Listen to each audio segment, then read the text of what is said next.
Sign off. You did a good job. Nothing else, you were worth it because of that.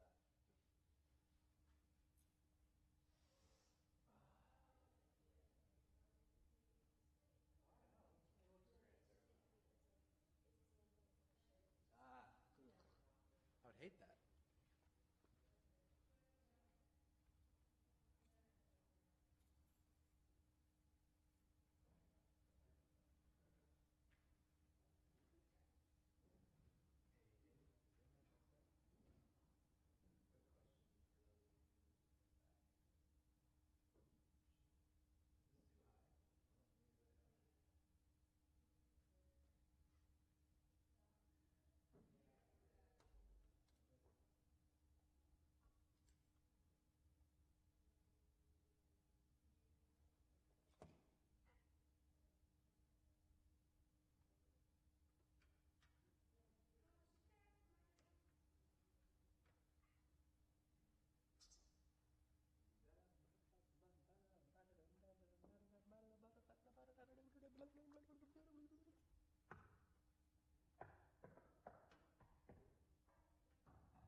Yeah, I'm on headset. Yep.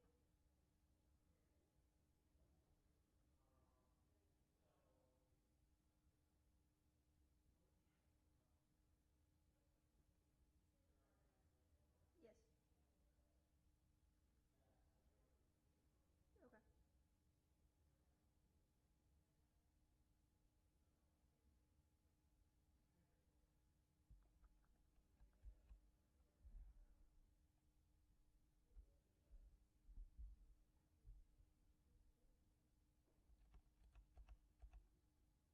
Do you want the whole podium? Or you want like that? Yeah, it looks bad. Uh-huh. Center the podium? Like that?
Good afternoon.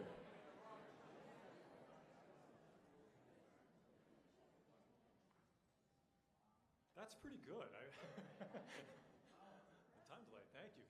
Welcome, everyone. If everyone could please find a seat, and as we always say, please silence all electronic devices, and let me welcome all of you here today. Today is Fairfield University's inaugural Convocation. My name is Tom Pellegrino. I have the pleasure of serving as the Master of Ceremonies today's Convocation. I am also the official timekeeper, and I assure you in our brief time here today, I will keep time, and this event also will be followed by a wine and cheese buffet, which we all invite you to attend. Joined with me on stage here today is Father Jeffrey Von Arx, our president, our Provost and Senior Vice President for Academic Affairs, Dr. Lynn Babington, and our Executive Vice President, Kevin Lawler.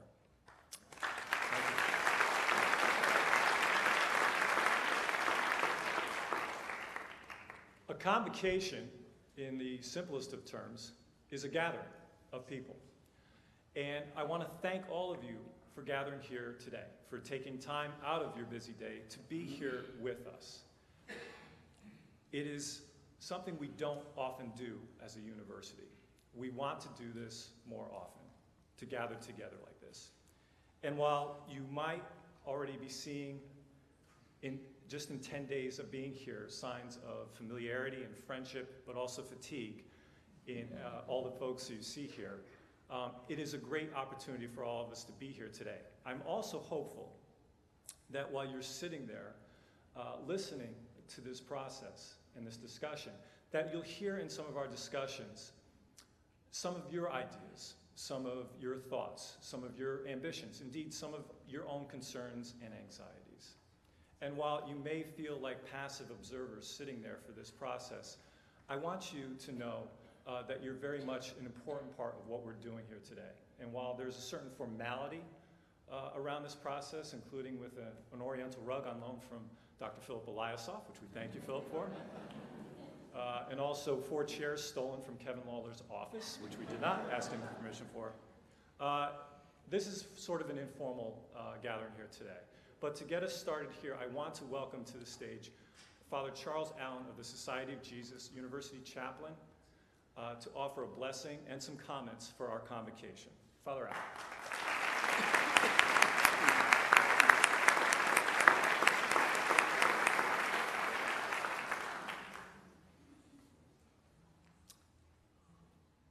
Sadly, few of you have seemed to notice that I arrived a week late. I wanted to be back here to greet the freshmen as they arrived. What was that, a week ago last Sunday?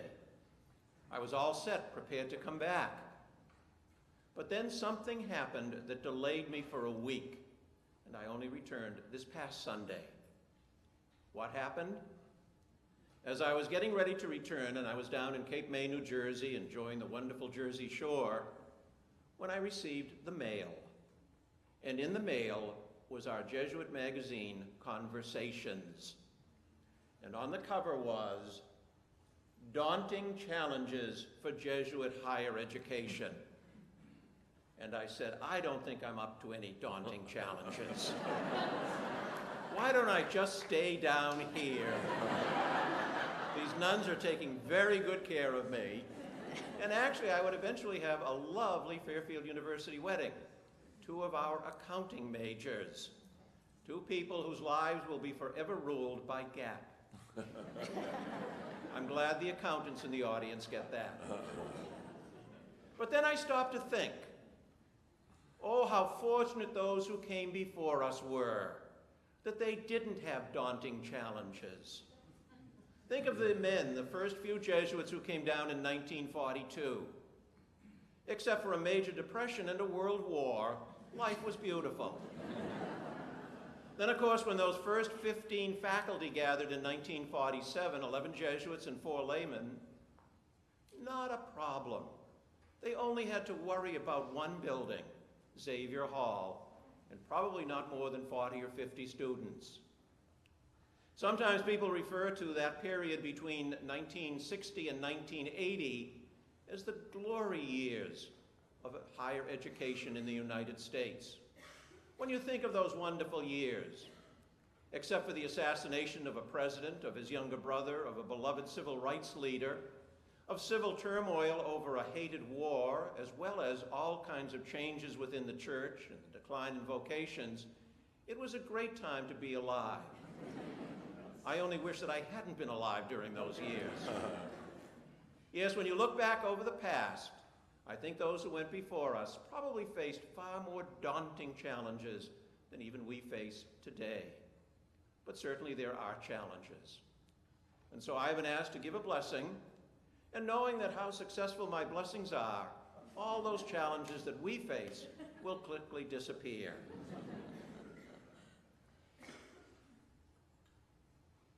Let us pray.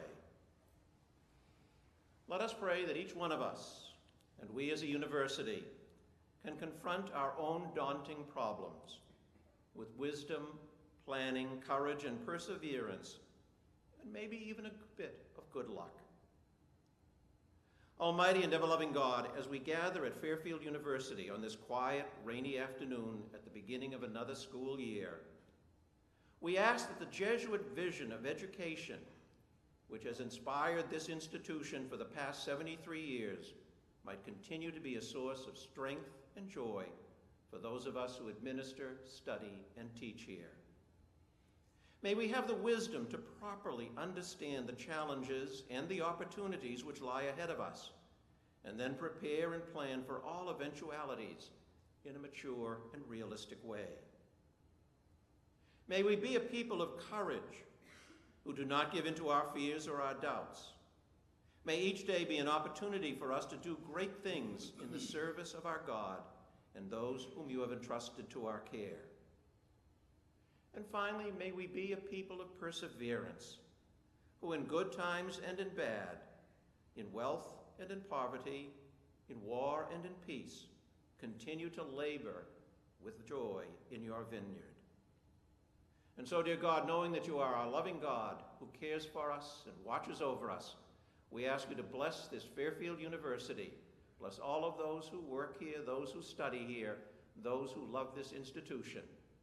And we ask this, for we know you are our God, forever and ever. Amen.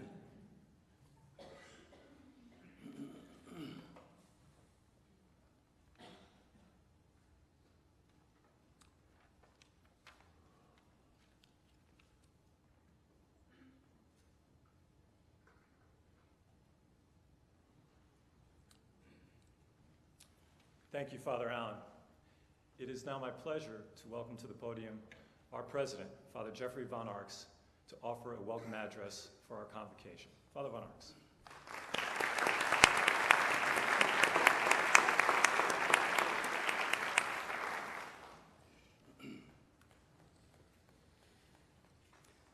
Good afternoon, everyone, and welcome to this, the first of what we hope will be an annual Fairfield University Fall Convocation.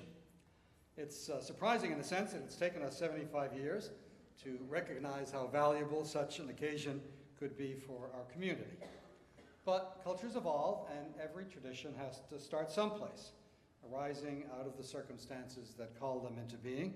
And it now seems clear to me that we owe it to ourselves and to the well-being of this community to begin every new year this way, in fellowship and celebration, talking about our plans, our hopes, and our desires for the coming year.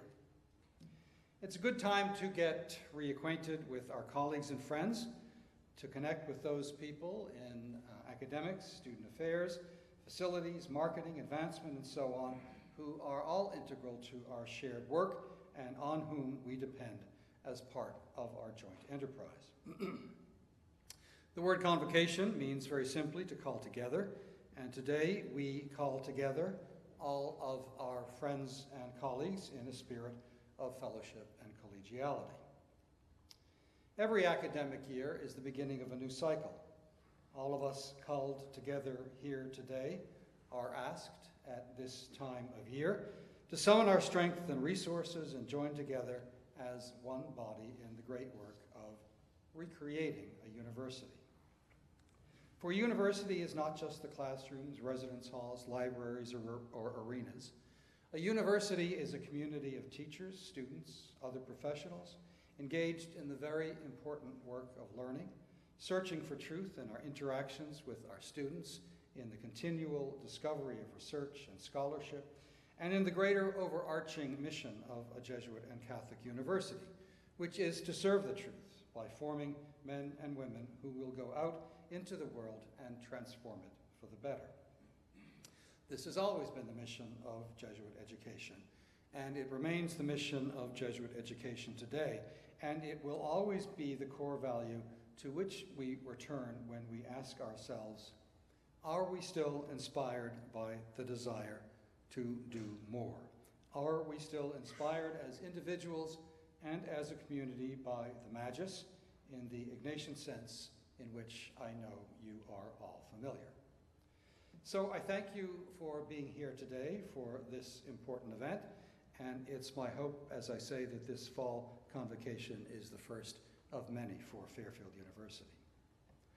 In a few moments, I'm going to ask Lynn Babington, our provost, and Kevin Lawler, our executive vice president, to join me in answering some questions about where we are headed and what we anticipate in the coming year. But I wanted to say first a few words about what I see in our university's future and share with you my optimism about the direction in which we are heading. Over the past year, as you know very well, we have been involved in a strategic planning process culminating in a report, Fairfield 2020, The Way Forward. This was a community-wide effort involving hundreds of faculty, staff, alumni, and students, where we asked ourselves what we needed to do to ensure that we remain a viable institution, and indeed a leadership institution as we move into the coming decades. I'm very encouraged by the fruit of that process and with the conclusions that we have reached. I won't attempt to go into the details of our findings at this moment, but what we have committed to in broad terms is threefold. First, we're going to enter the next era of Fairfield's growth as an institution. With new facilities for nursing and science, we believe that we have both capacity and demand to grow our traditional aged residential undergraduate population modestly, to maintain a steady population of about 4,000 students. And we're going to do this while intensifying and focusing on our recruitment efforts to recruit the best students possible. We are already seeing success in this area. We received close to 11,000 applications for this year's freshman class, and our admit rate fell to 65%, down 6% from last year. So we are intensifying our marketing efforts and embracing significantly more focused enrollment methodologies to attract more and better undergraduate students, and this will continue. We also plan to grow our graduate population and develop new programs for non-traditional students. All the demographic indicators show that there is a great demand for further education and professional certification for those who are no longer in the traditional age undergraduate cohort. We must always bear in mind that Fairfield was founded to provide educational opportunities to people, in those days men who were not otherwise likely to have access to a university unless somebody reached out to them. Jesuit education is and should be driven by this mission to serve. Clearly, our neighbors, who are prospective non-traditional learners, is a population that needs what we have to offer, and we are committed to building the infrastructure, creating the learning environment, and embracing the teaching models that will serve this population. If we are going to grow, then we will need to build more, better, and smarter classrooms, more meeting and social spaces, especially in our residence halls, better recreation and dining facilities, and so on. We have significantly upgraded the technical capacities of our classrooms this summer and started the iPad initiative, which we hope will enhance the classroom experience both for students and faculty, and have many other technical and software upgrades in place, most of which I don't understand. As you know, we are building new facilities as well, and with the Recplex on its way to a major renovation that will greatly enhance its capacity, we are on our way. We're also going to dramatically enhance and expand, as you know, our nursing and health sciences facilities. This is a growth area, and frankly, an area where we are already strong and have shown important leadership. And so we will be seeing a new health science facility in the not too distant future, most likely starting that project this coming spring. There will be more expansion for our facilities as well. While Fairfield 2020 process was underway, we were simultaneously undertaking a preliminary master planning program where we assessed our facilities and needs and projected what we would need in the future. It's premature to go into significant detail on what we have considered in the master plan, as those discussions are still preliminary, but it is no secret that our current Dolan School of Business facility is not adequate for our needs. Our business school is growing in stature and enrollments, and so we will have to develop more space for the school to grow. We also need to create more space for other academic programs that are overcrowded or inadequately housed. This will involve renovation and probably additions to existing buildings on campus. Naturally, if we are going to grow, we need more resources. This is particularly challenging, as you know, as we have reached a ceiling to a very large extent, as far as tuition and fees are concerned. We cannot really raise our tuition and fees significantly beyond the cost of living. This means that we have to do two things. One is to be as efficient as possible, and we are doing everything in our power to be efficient. As you know, this was an important emphasis of Fairfield 2020. Utilizing technology where we can to expand our capacities, demanding competitive bids from our vendors, and this has already generated significant cost reductions and will continue to do so. The other direction that is open to us, of course, is to raise money.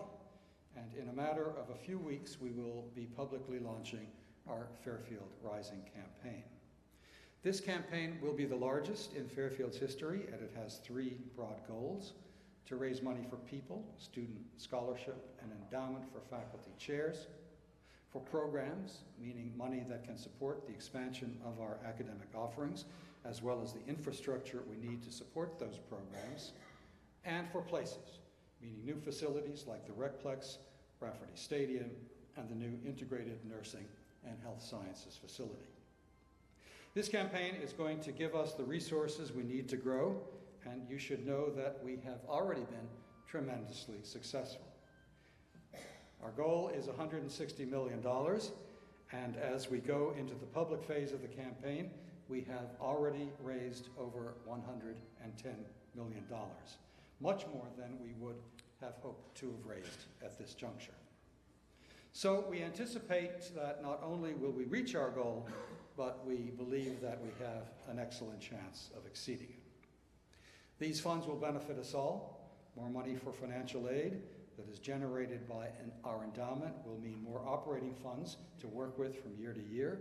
Endowed faculty chairs will increase our full-time faculty, and improved facilities will help us to accommodate the growth that we anticipate. So this is where we are as we begin the 2015-2016 academic year. Fairfield is very definitely in a place of strength. We are in the midst of a challenging and swiftly evolving higher education environment, but we believe that we have taken the steps needed to successfully engage with that environment, and we are succeeding. I want personally to thank each and every one of you for what you have contributed to the university, for all that you do every day, and for all the hard work and sacrifice that has been asked of you in the last few years as we have pivoted to address the challenges and opportunities that are upon us.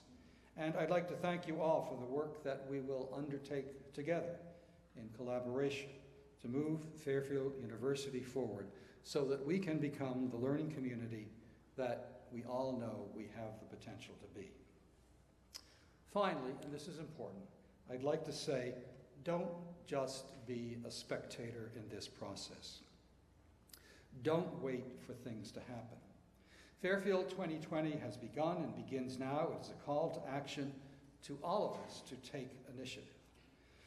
Whether you are in the administration, on the faculty, in student affairs, or in support services, Fairfield 2020 is a challenge to all of us to embrace the responsibility to make changes, to make Fairfield University what it has the potential to become. We will succeed, and we will only succeed, thanks to the efforts of hundreds of people working together in a spirit of collaboration. And so I'm asking you not to wait, but to take the initiative yourselves. At this point, I'd like to invite Tom Pellegrino back to lead us in a discussion of some of the questions that you have asked for us to discuss today. Tom?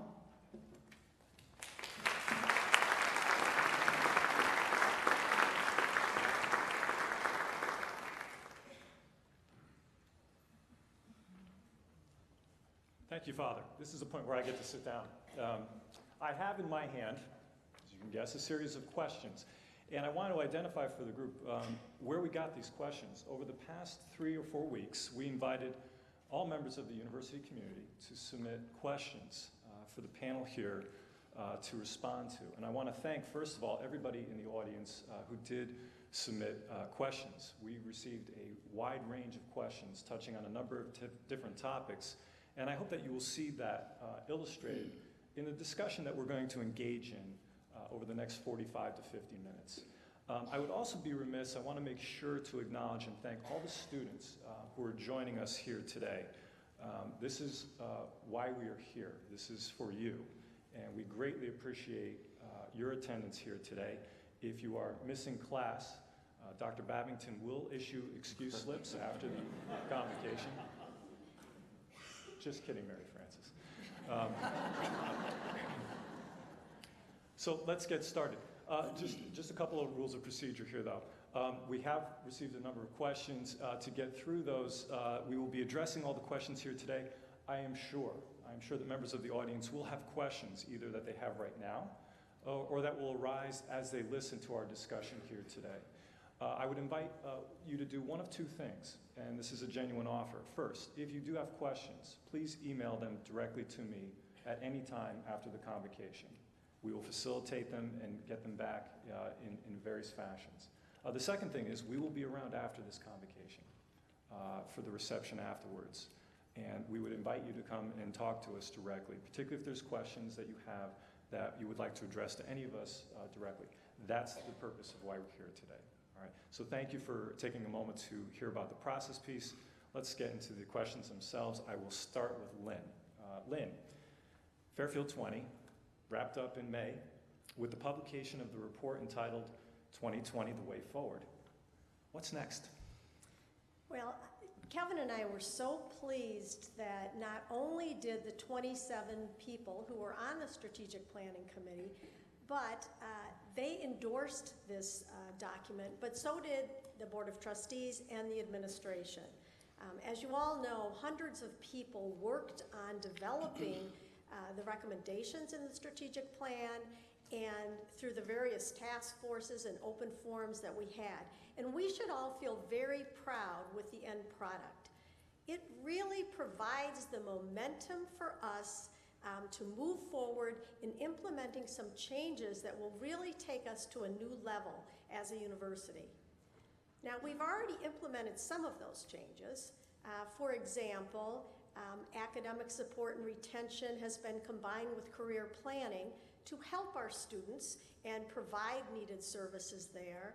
We've upgraded technology throughout the university, as Father noted earlier, and we've changed some of our business processes, which have already yielded more efficiencies and more effectiveness for us as an institution. So what we see in the next 12 to 18 months, I think you'll see a lot of change, and that change, the momentum from that change, arises from the implementation, which many of us are involved in pieces of the strategic plan, as well as the continuation of really coming up with a master campus plan that will help guide some of our facility decisions. And we look forward to all of us working together on that. Thank you very much, Kevin, one of the major emphases in the 2020 plan is on non-traditional students. Why is that the case, and what have you seen transpire over the past year in support of non-traditional students?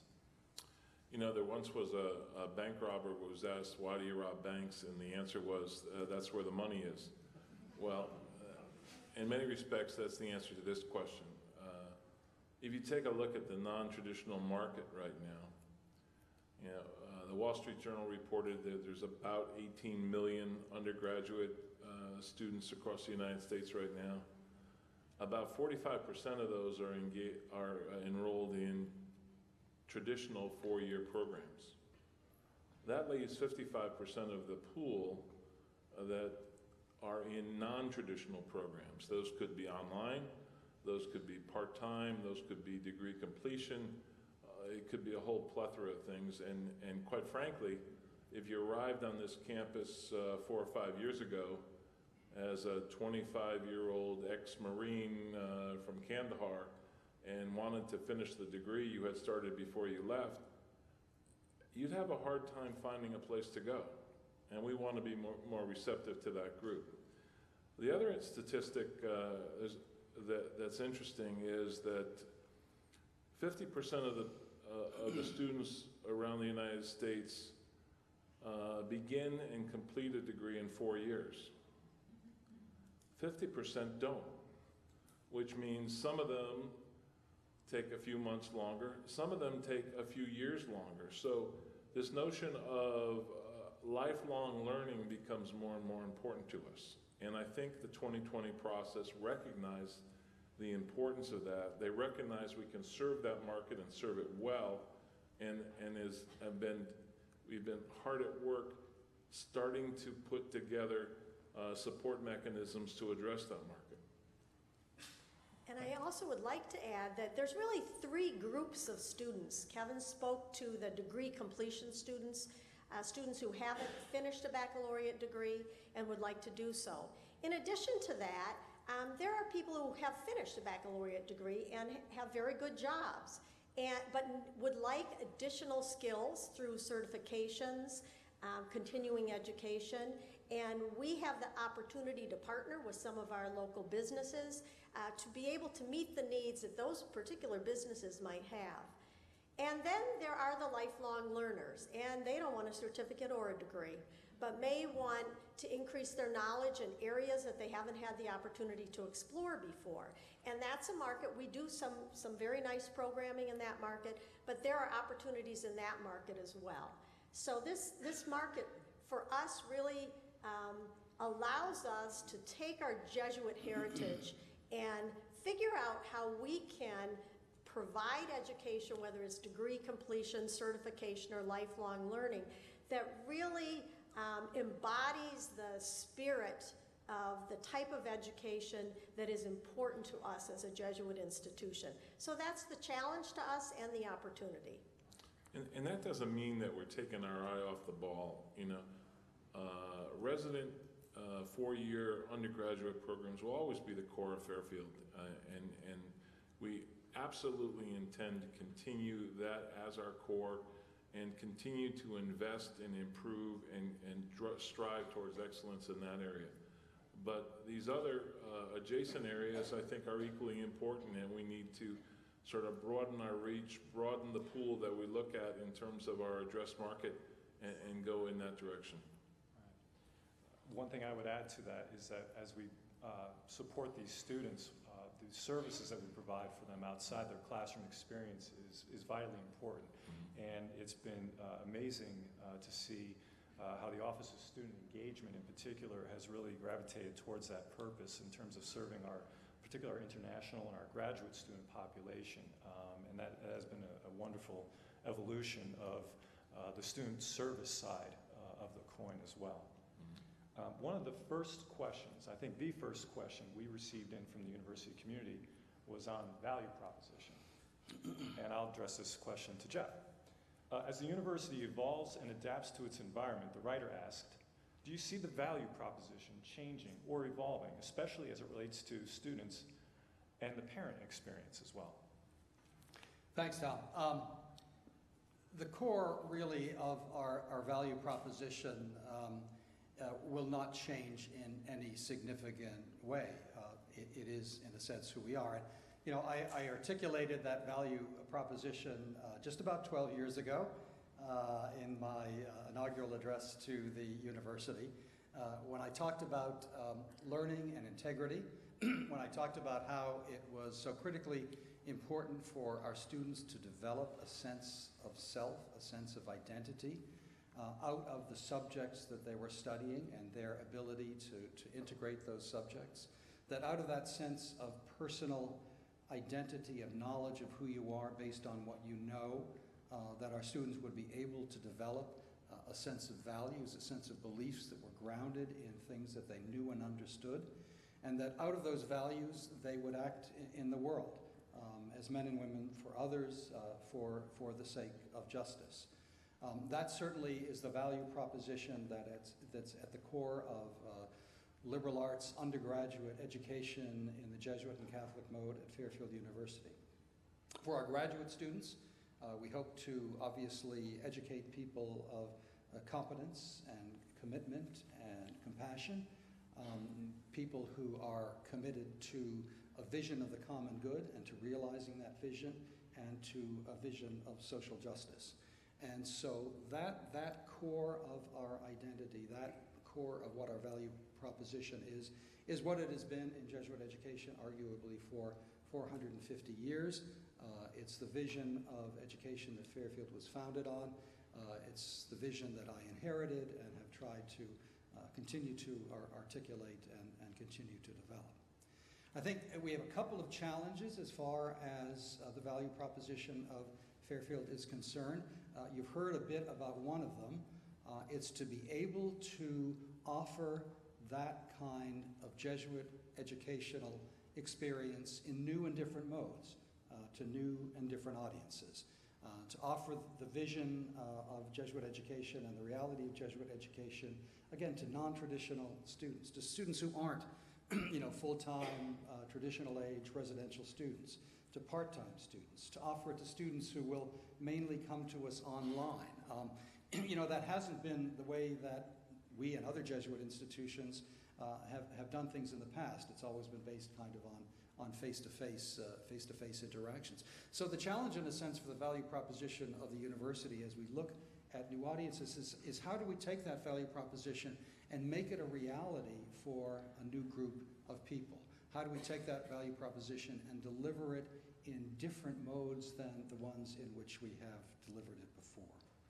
The second aspect of the value proposition that we have to take a careful look at and maybe think about in more new and original ways is preparing our students for fulfilling and meaningful careers when they graduate from this institution. And of course, for the students and their parents, the shorthand for that is helping them find meaningful employment. Now, we believe that the kind of education that we offer our students, both at the undergraduate and graduate level, is going to position students about as well as they can possibly be positioned for success in the world outside, whether it's in business, education, service, just whatever it is, the kind of basic vision of liberal arts education or professional education that I just articulated is, I think, the best preparation for our students to enter the world and to be successful. But we have to be a lot more systematic about the way in which we prepare them to offer themselves to employers and others who would engage their talents. We have to prepare them long range to be successful in the job search and presenting themselves as effectively as they possibly can. And so looking very carefully at things like career planning and placement, making sure that our students understand the importance of engaging in that process early on, making sure that we're doing as good and as effective a job as we possibly can in career planning and placement, making sure that we're tracking our results through assessment and other processes to make sure that what we are promising them, we are actually delivering them. But I think, taking our students who are among the best prepared students, I think, in the country, and making sure that they're going to be successful, that takes effort on our part. It's based on what we deliver, at the basis of our undergraduate education. But we really have to make sure that the processes and the services and the offices that we have in place to do this are doing the best job they possibly can. Obviously, that's something that both our students and their parents expect. Thank you. One other side of the whole value proposition equation is the cost of a college education.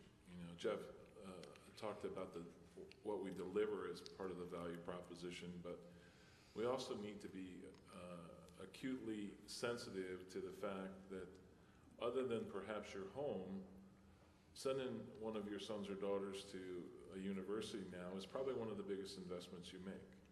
And families, give up significant things in order to be able to, and sacrifice in order to be able to make that happen. That means that we as fiduciaries and custodians have to be very judicious about the way we extend resources here.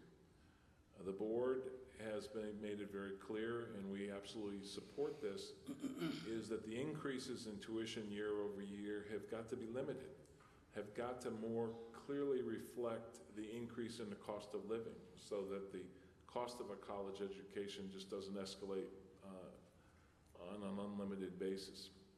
That creates a real challenge for us as an institution to be able to balance a constrained revenue source, which goes through every department, every employee here. It's one of those things where we need to make sure that the resources of this university are being spent on the highest priority and being spent as efficiently as possible, and I think you'll see a lot of initiatives on that front. Lynn, one of the observations I made during last year's process with 2020 was the level of interest and engagement by students on the issue of technology. I was wondering if you could talk a little bit about some of the innovations and advancements you see us making in the area of technology. Well, a university not only can be competitive, but it wouldn't be a university if we really didn't pay very close to technology and the use of technology and leveraging the technology that we have. And we've been doing that, but we will continue to do that and accelerate that momentum. You've all seen a few things since coming back to campus. For those of you who have come back, and this summer you've sat through some of these things coming into play, but we've increased the bandwidth across the university so that it's easier to be connected and the connections are better. We have charging stations in many of the buildings now so students can charge their multiple devices. We've had major upgrades in technology in a number of classrooms and have that in the continual planning process on a regular basis. Father talked about the iPad initiative. Our faculty have embraced iPads, and they have been last year and continuing even more this year, flipping the classroom, tweeting and blogging with their students to augment learning, taking the opportunity to develop new apps and use gaming theories in teaching. And our faculty embrace this. Not everyone embraces it, and it might not fit in all disciplines, but the majority of faculty are very interested in making sure that we do leverage technology to augment our teaching and to really be able to connect with students in a better way. We will continue to roll out new technology. I mean, look at the library. We have thousands and hundreds of thousands of e-books available anywhere in the world, actually, as well as periodicals. You can have live chats with librarians who immediately help you with your research, whether you're a student or a faculty member, or you're traveling and you just want to find out the best place to go in this particular city. Our librarians are great in helping that way. The business school uses technology. They use gaming theory. They use the Bloomberg terminals to help students learn and to simulate learning. Certainly in the School of Nursing, laboratory and simulation plays a huge role in learning. So these are just a few examples of technology that is an important part of not just the education of our students, but the life of a university. And we have a commitment to continuing to improve that technology and try out new technologies as they come available. That's great, thank you. This next question was not addressed to anybody in particular, but as I read through it, I think it's a question for Kevin. Throughout the 2020 process, a rather bleak picture was painted of higher education in general and the threats that face it. Do you think 2020 responds to these threats? And does the plan, the 2020 plan, address the threats on the horizon? Are we out of the woods yet? You know, I was probably the one that was, I think I was labeled Dr. Doom for a while because I was reading the tea leaves on the horizon and trying to interpret those to our particular circumstances. Clearly, the higher education space is as volatile as it's ever been, and I think that will continue. The good news is that our 2020 strategic plan was fully informed or fully based in the context in which we are operating right now. We saw these things on the horizon, and everyone involved in the process, from the committees to the individuals involved in those committees, ground their particular recommendations in that context. If you look at the document itself, you'll see that this strategic plan has as one of its front sections the strategic context. That is the environment in which we need to thrive in, and we do intend to thrive. So I think the plans that we've developed as part of 2020 will indeed respond to the challenges that we have on the horizon. But there's a big difference between having a plan and executing a plan.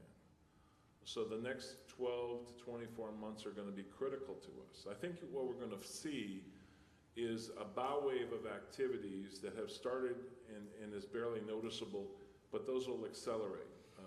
One of the elements of 2020 is kind of massively parallel initiatives, something that we might not have thought of before or tried to attack sequentially. Now we're trying to attack them simultaneously. We're looking at technology at the same time we're looking at facilities, that we're looking at the way we teach classes, we're looking at the individuals and the groups that we teach classes to, whether we're a resident population or an online population, all of that is happening simultaneously. And I predict that you're going to see a bow wave of action coming forward that will pivot us to that future that we all anticipate. All right, thank you. This next question, a number of responders focused in on this particular topic, including at least one student submitting a question. I'll address it to Father Von Arx. What is the university's plan to increase and support the diversity of students, faculty, and staff?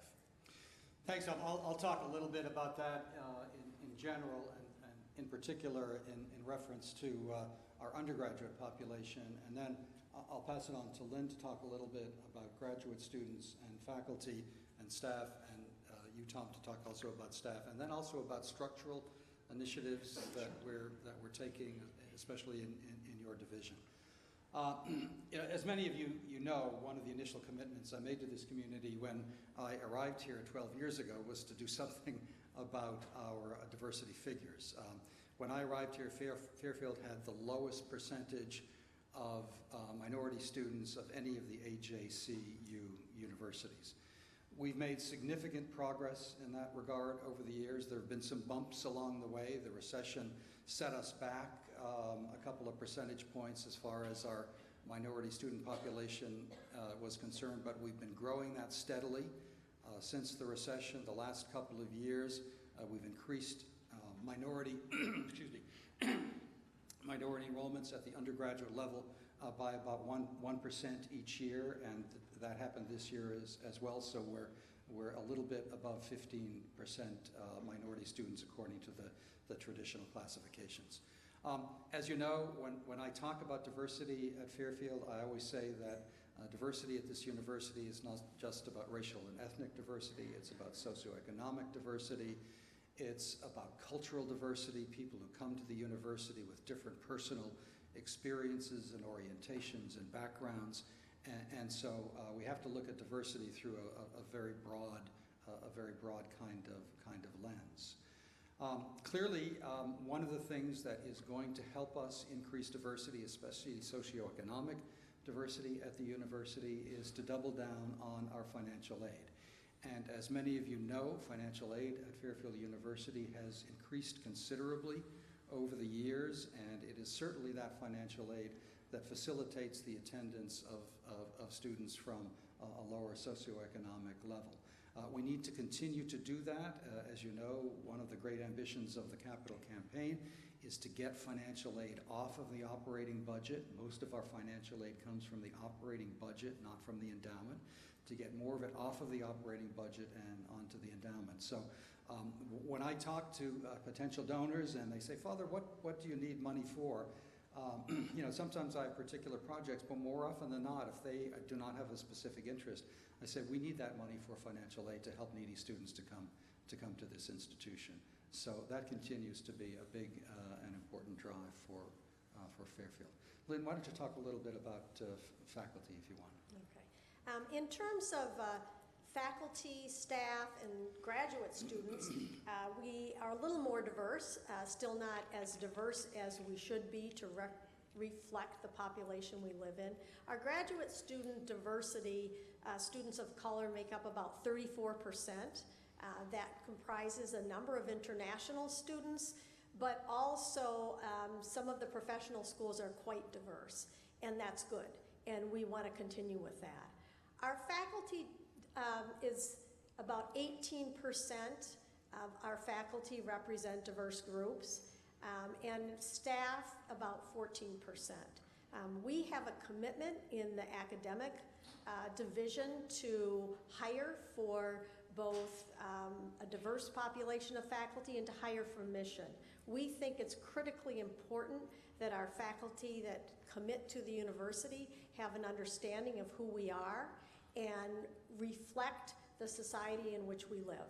And we will continue to place a strong emphasis on that, and also to build within the academic division and student services, which Tom will speak to in a moment, the kinds of supports that people need to be successful once they arrive here on campus.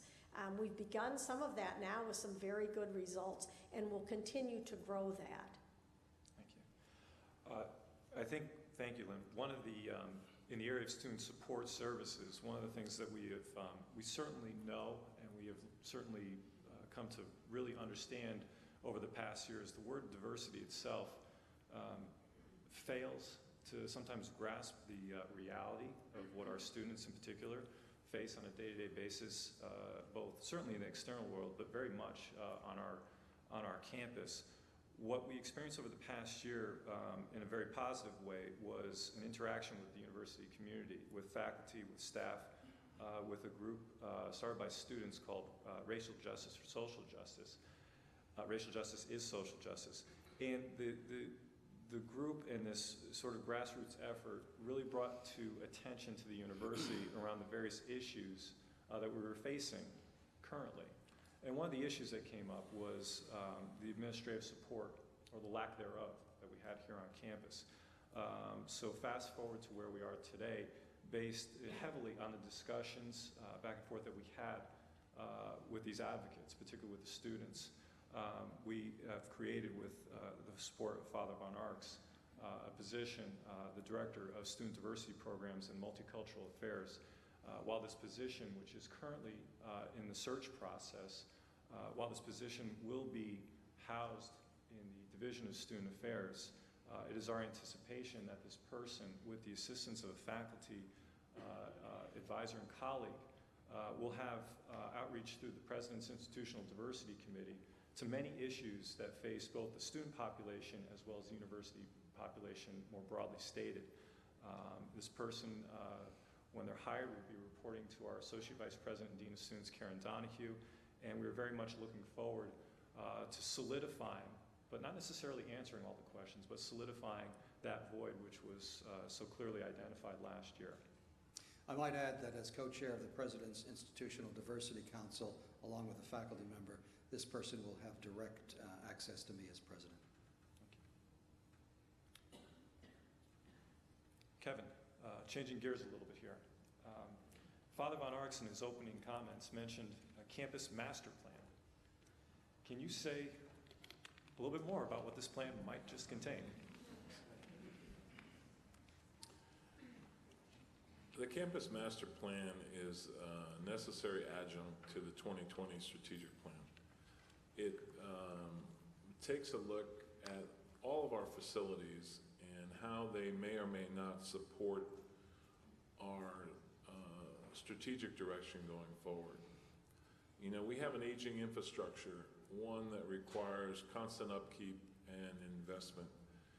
And the master plan seeks to integrate the investments in that infrastructure with the strategic direction we're going in. I think Father Von Arx mentioned some of the items in that master plan, but it runs the whole tide from housing and not only the quantity of housing, but also the condition of existing housing, to our classroom space. And one of the things that already came out of the master plan was an accelerated upgrade in the technology that's available in our classrooms, right? Over the course of the summer, I think we got to 63% of our classrooms have been updated over the course of the summer with new, more state-of-the-art technology. But it also looks at things like the Dolan School of Business, some of the initiatives we have in communications and other areas, and I think as this thing becomes closer to fruition, we'll be discussing with more of the constituencies on campus how these things fit into the overall puzzle of this campus and outside this campus. I mean, one of the things that the master plan is grappling with is whether or not in the future we're going to be bounded by these acreage around this particular campus, or we need to break out with satellite campuses and those kinds of things. So there's a lot of debate and dialogue going on in that arena. We have had an outside firm called Goody Clancy, an architectural firm, helping us with this. There's been extensive interviewing of various constituents around the campus just to ascertain and ensure that we've got all of our needs identified and that the path that we're taking responds not only to our current needs, but things that will surface in the future. You know, one thing I'll point out to, is probably near and dear to all the freshmen and sophomore that are in the audience right now, is we're taking a hard look at whether air conditioning makes sense in the quad in the future. You know, I think the last few weeks at 90 degrees plus has been a little bit of an impediment to a learning environment, and that's one of the things we're looking at. But in addition to that, we're looking at the connectivity of some services on campus, whether or not we have them clustered correctly to enable the most efficient use of those particular resources. So stay tuned, there's more to come. You will be involved in this process if you haven't been already, and I think you'll be excited because I will guarantee you that the next 24 months is going to be transformational as far as this campus. I might add that besides some of the obvious things that Kevin mentioned, the other thing that's rather obvious is that we have an empty building right now. And, you know, we're trying to figure out just what the best plans for that building will be. And clearly it will be in the interest of the academic division of the university, as I indicated in my own remarks, to relieve overcrowding and inadequate housing of some of our academic programs. Just one other tack on it just came to mind is one of the resounding recommendations from a number of groups in 2020 was that we need more informal gathering spaces on this campus.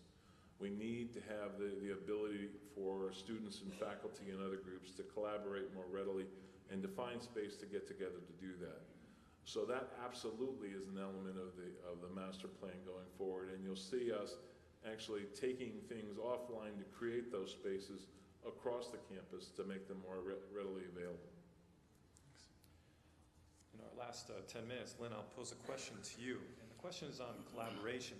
One of the people posing a question to me was involved in the 2020 process. They commented that the 2020 process was an exercise in collaboration, and now that the process, at least in terms of our strategic planning process last year, is wrapped up, the question was posed as to what will continue in terms of collaboration and improving on communications with our campus community, engaging the campus community.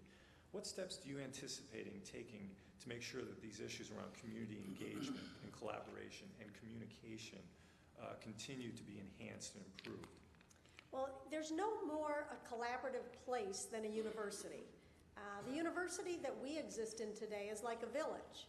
We have our own public safety, we have dining and a library, we have residential facilities and teachers and students, et cetera, et cetera. We need to make sure that our village, that we intentionally are creating a just village where everyone is valued. That's an important value for this university, and we are committed to making sure that happens. As you said, the 2020 process was very collaborative. We had people from all different sectors of the university working together and came up with a great product. We continue to do that kind of work right now. If you look at all of the things that we've accomplished since beginning that process, it's really fantastic. We've developed new interdisciplinary programs and majors and minors in collaboration across different divisions within the university. We've leveraged technology and people in areas of IT and academic computing work so closely with our faculty across campus. Some of our initiatives between student services and academic support services benefit our students in many ways.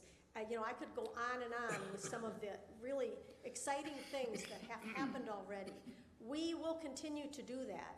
It is very important for all of us, if this is going to be successful, to continue to collaborate and share our good ideas, because that's how we've been getting the best results, through people getting out of their wheelhouse and thinking a little bit differently about things.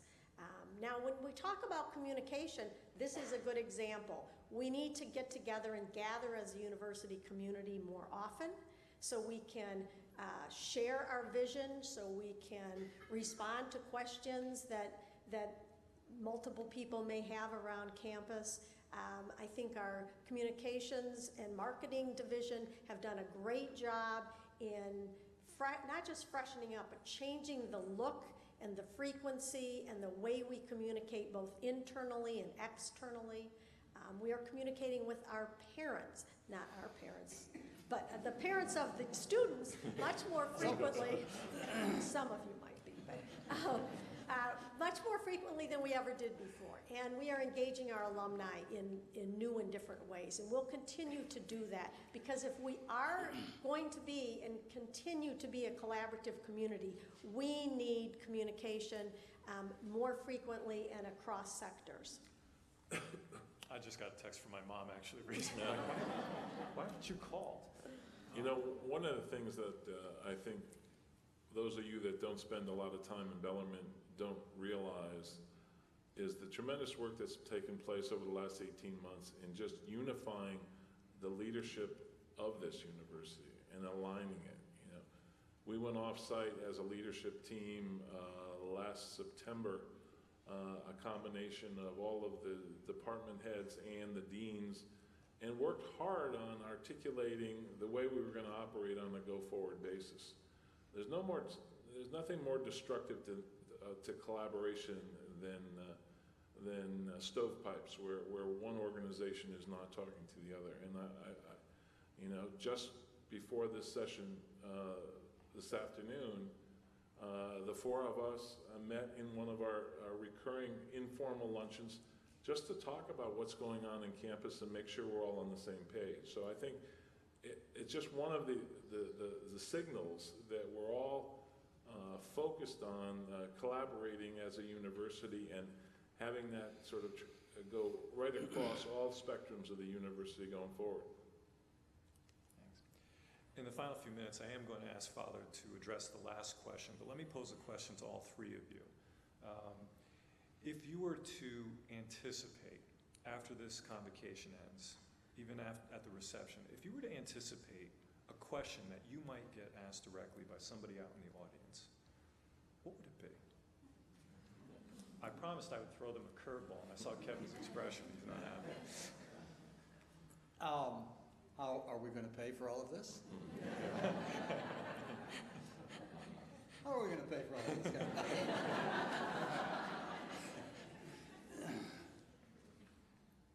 But I mean, we're talking about that, and we have some ideas. And I think the question I might get is, are we paying very close attention to following the appropriate processes for approvals of certain academic programs and involving the right groups?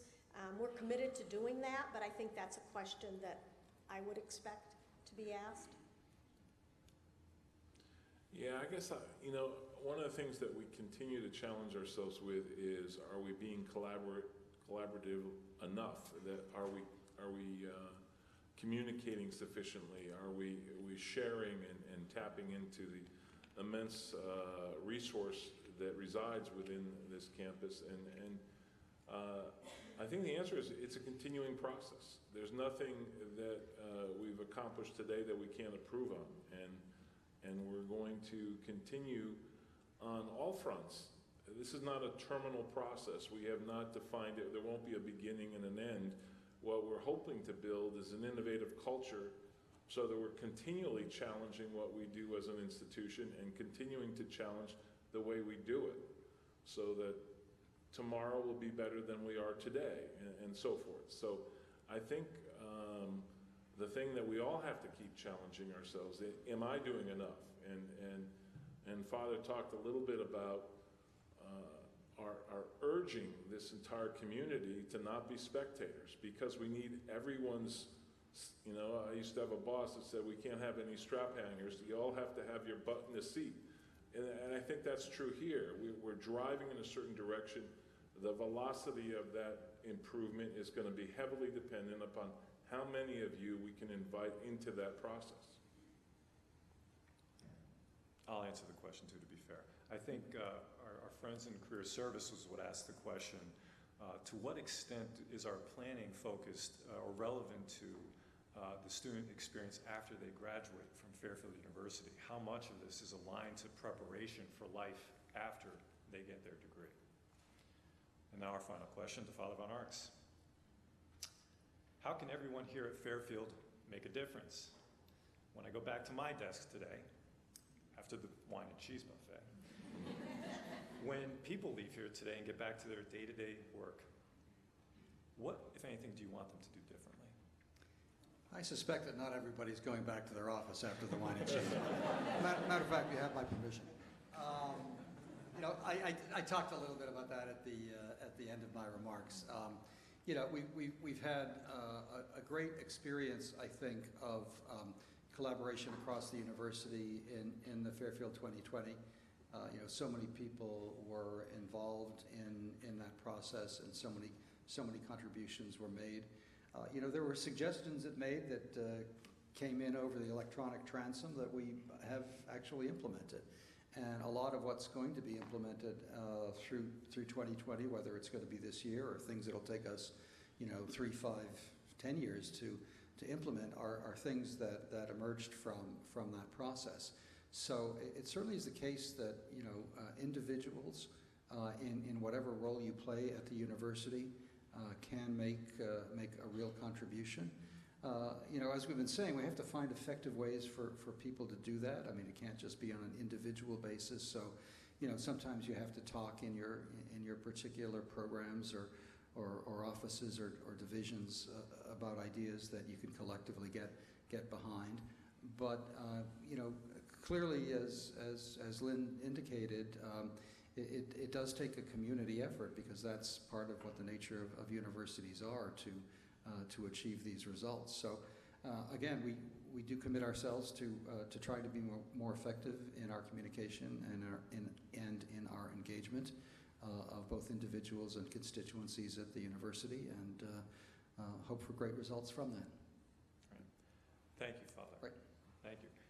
And my thanks, our thanks, to all of you for being here today. Would you please take a moment, though, to join me in thanking Father Von Arx, Lynn Ballantyne.